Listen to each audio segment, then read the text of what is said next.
5 सालों में military aviation से जुड़े हुए 55 जहाज क्रैश हो गए। दिल्ली में एक तुगलकी फरमान जारी कर दिया गया सरकार द्वारा। राजस्थान के चूरू जिले के भानुदा गांव में एक जगुआर फाइटर जेट हमारी वायुसेना का क्रैश हो गया, जिसमें हमारे 2 पायलट शहीद हो गए। 7 मार्च को जगुआर फाइटर जेट पंचकुला में क्रैश हुआ और एक आंकड़ा तो बड़ा चौंकाने वाला है, बड़ा परेशान करने वाला है।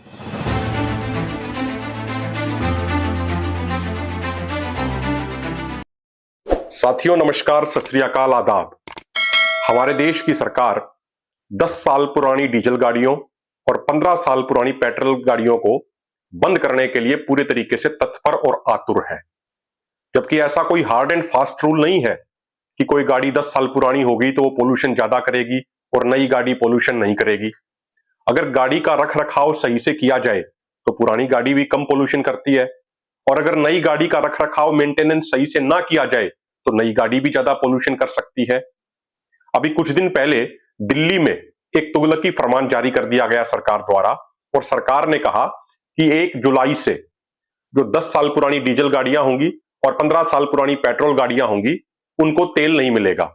और पेट्रोल पंप के ऊपर कैमरे भी लगा दिए गए उनकी नंबर प्लेट को रीड करने के लिए। और जो भी 10 साल पुरानी गाड़ी मिली और अगर उसको किसी ने डीजल दे दिया तो फिर कार्रवाई की बात कही गई। कुछ गाड़ियों को जब्त भी किया गया, इंपाउंड भी किया गया, उनको डायरेक्ट स्क्रैप के लिए भेज दिया गया।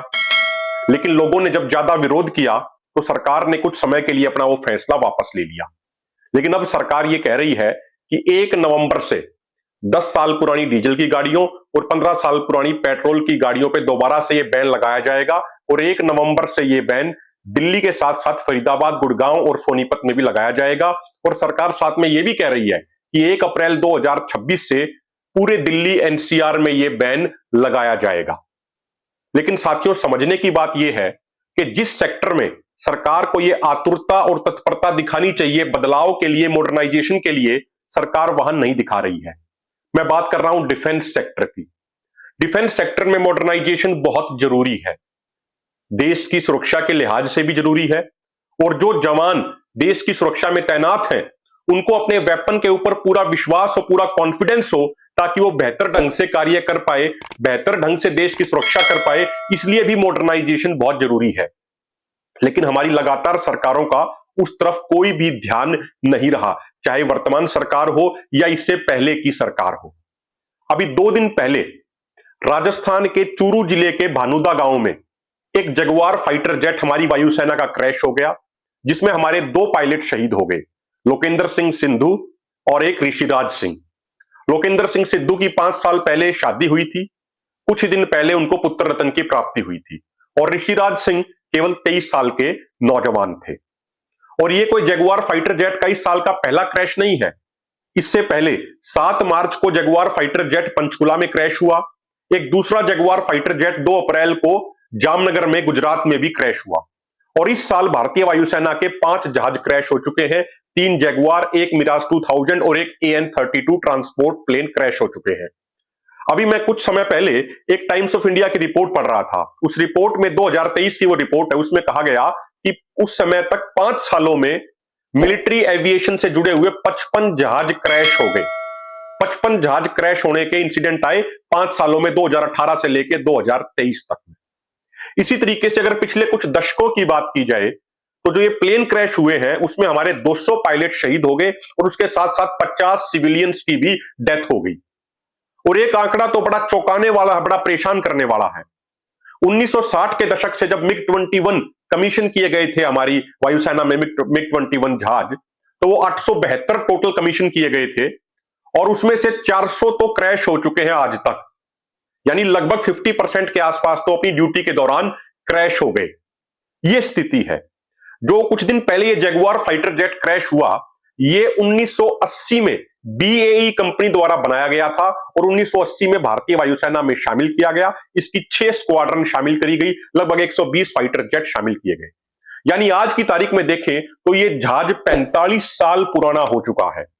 इसी तरीके से MiG-21 जो 872 कमीशन किए गए थे टोटल, वो पहला MiG-21 1963 में कमीशन किया गया था और अभी भी 2 स्क्वाड्रन MiG-21 की भारतीय वायुसेना में इस्तेमाल की जाती है।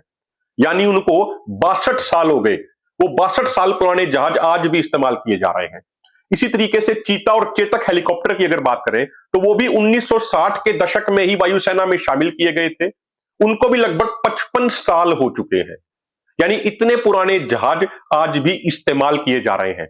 लेकिन अगर आपकी डीजल की गाड़ी 10 साल पुरानी होगी, उसको बंद करने की बात करते हैं। आपकी पेट्रोल की गाड़ी 15 साल पुरानी होगी, उसको बंद करने की बात करते हैं, बेशक वो कितनी ही बेहतर कंडीशन में क्यों ना हो। लेकिन सवाल ये उठता है कि इतने पुराने पुराने जहाज भारतीय वायुसेना में इस्तेमाल क्यों किए जा रहे हैं। इसी तरीके से आर्मी की भी बात करें, नेवी की भी बात करें, वहां पे भी इतने पुराने हथियार इस्तेमाल क्यों किए जा रहे हैं, उसको समझने की जरूरत है।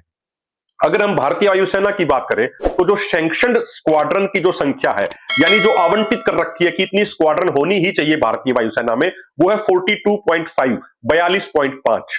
लेकिन वर्तमान में भारतीय वायुसेना में जो स्क्वाड्रन है फाइटर जेट की, वो है सिर्फ 31, और एक स्क्वाड्रन में 18 से लेके 20 जहाज तक आते हैं।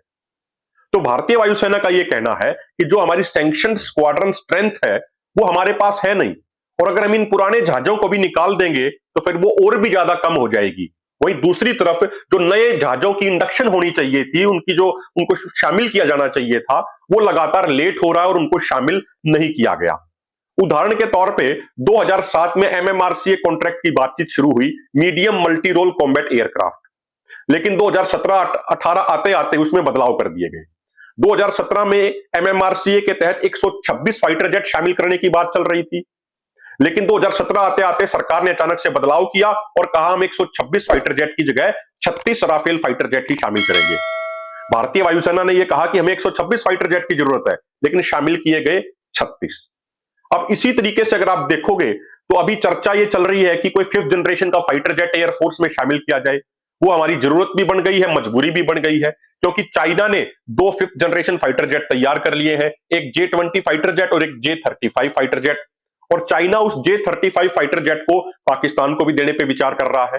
इसलिए हमारे लिए जरूरी भी हो गया, मजबूरी भी हो गया कि हम भी 5th जनरेशन का फाइटर जेट शामिल करें। लेकिन उस पर भी सिर्फ चर्चाएं चल रही हैं। कभी चर्चा ये चलती है कि अमेरिका द्वारा बनाए गए F-35 5th generation fighter jet को शामिल करेंगे, तो कभी चर्चा ये चलती है कि रशिया द्वारा बनाए गए सुखोई 57 को शामिल करेंगे, तो कभी चर्चा ये चलती है कि जो अभी AMCA advance multi role combat aircraft खुद का हम डेवलप करेंगे और खुद का 5th जनरेशन का AMCA शामिल करेंगे। लेकिन फिर हमें वहां यह भी ध्यान रखना चाहिए कि लाइट कॉम्बैट एयरक्राफ्ट तेजस 2000 के शुरुआत से उसकी पूरी डेवलपमेंट चल रही है। 2021 में एक कॉन्ट्रैक्ट साइन हुआ वायुसेना के साथ कि तेजस मार्क 1A फाइटर जेट वायुसेना को सौंप दिए जाएंगे HAL द्वारा, लेकिन 2025 आ गया, अब तक उनकी डिलीवरी नहीं हुई है। तो लगातार उसमें लेट लतीफी होती जा रही है।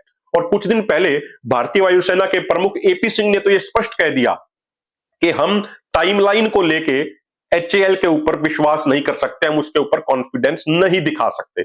ये कोई और नहीं, भारतीय वायुसेना के चीफ कह रहे हैं, तंग आके, परेशान आके, क्योंकि जो भी एक टाइमलाइन तय की जाती है डिलीवरी के लिए कि भाई इतने समय में जहाज दे देंगे या और कोई मिलिट्री का वेपन दे देंगे, लगातार उससे लेट होते आ रहे हैं।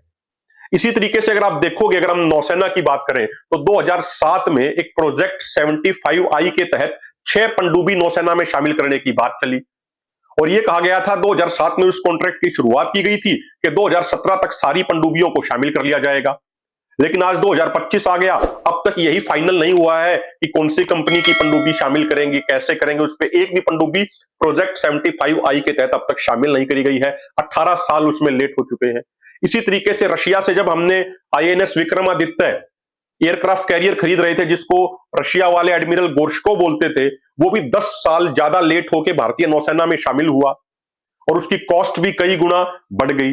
इसी तरीके से रशिया से हमने S-400 मिसाइल डिफेंस सिस्टम लेना था, वो कई साल पहले सारी की सारी उसकी रेजिमेंट आ जानी चाहिए थी, वो भी लगातार लेट हो रही हैं। अब कह रहे हैं 2026 तक आखिरी रेजिमेंट आ जाएगी। उसका कारण यह दिया जा रहा है कि रूस और यूक्रेन में युद्ध शुरू हो गया, इसलिए रूस अभी अपने हथियार स्वयं के लिए तैयार कर रहा है, इसलिए वो डिले हो रहे हैं। तो कारण चाहे कोई भी रहा हो, लेकिन जो मॉडर्नाइजेशन भारतीय सेनाओं के अंदर होनी चाहिए वो लगातार लेट होती जा रही है। अभी CAG की एक रिपोर्ट आई। CAG की रिपोर्ट कहती है कि जो 178 प्रोजेक्ट DRDO द्वारा चल रहे हैं, उसमें से 119 लेट चल रहे हैं और 49 प्रोजेक्ट तो ऐसे हैं जिनकी जो समय सीमा तय की गई थी उससे 100% से भी ज्यादा लेट हो चुके हैं। अभी 2023 में MOS डिफेंस ने राज्यसभा के अंदर यह कहा कि जो 55 डीआरडीओ के प्रोजेक्ट है जिनको मिशन मोड पे यानी बिल्कुल अलर्टनेस होके बिल्कुल प्रायोरिटी के साथ जो किया जा रहा है उनको आगे बढ़ाया जा रहा है, उसमें से भी 23 प्रोजेक्ट हैं जो वो लेट चल रहे हैं। जो अर्जुन टैंक है उनको कई साल पहले भारतीय सेना में शामिल किया जाना चाहिए था, होना चाहिए था, लेकिन उनकी डेवलपमेंट बहुत लेट हो गई। अब उनको धीरे धीरे शामिल कर रहे हैं।